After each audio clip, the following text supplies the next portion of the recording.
Hi everyone, Michelle Zanasek here, Run With It VA. And this week I want to talk about storytelling and 5 tips for good storytelling.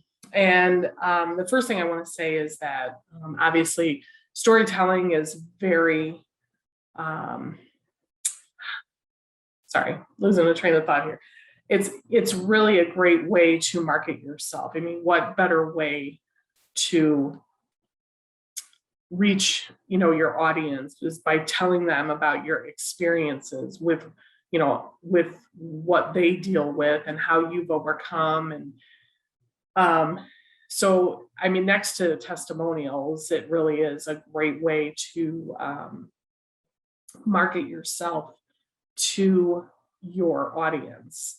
So the first thing I'm going to say here is the first tip to storytelling is saying yes to things that scare you, because those provide for good stories.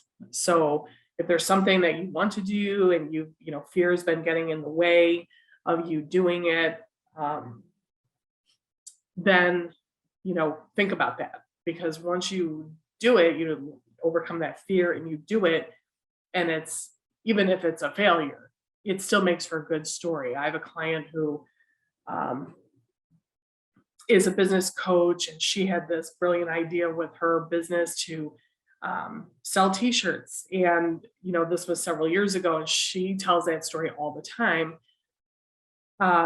where, because she looks back at it as like, what was I thinking? The once she did it, and getting the all that goes into selling t-shirts, people ordering, shipping them out, people who complain, what if the wrong thing shipped, and all of that. And she looks back on that, and that was such a and she tells that story to people because as an example to say, um this is something I did that did not go with my business model, and I shouldn't have done it. So your failures, even if there's something you want to do and fear is stopping you, and you do it and you aren't successful at it, doesn't mean that it doesn't make for a good story. Okay. My second tip is, I know that I can sound like a broken record with this, but it's, you need to know your audience. Your stories, and the way you tell them and how you tell them really needs to apply to your audience. Okay.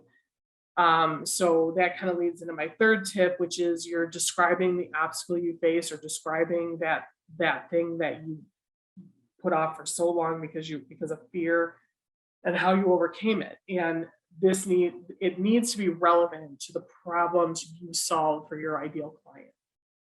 So knowing your audience and describing that, and your story has to be able to resonate with your ideal clients. So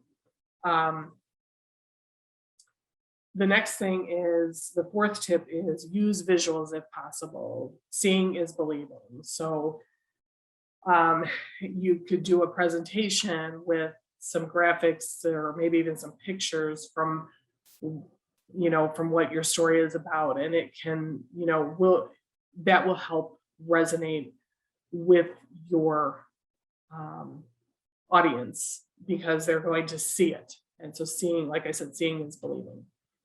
The fifth tip is to stay on point as you're telling stories, especially when you're doing video like this. You want to try not to ramble or go off topic. I know I can do that sometimes, but especially in this day and age with short videos, like if you're using TikTok or Instagram Reels, or YouTube even has short videos now. You have a very limited amount of time, so you want to make sure you've got your points, mapped out, and you stick to those points, so that, and probably even doing some dry runs when it comes to short videos to make sure that you're staying within that time frame that you need. So, but the other thing too is you can kind of tie multiple videos together if you need to go through your story. So anyway, I just did it. I went off my point and I rambled and went off topic. So, so anyway, those are my tips for today. Please feel free to comment below with any questions you may have or any tips or something that's maybe worked for you when it came to storytelling. Um, I'd love to hear it. So feel free to comment below and hope everyone has a great week. Talk to you soon.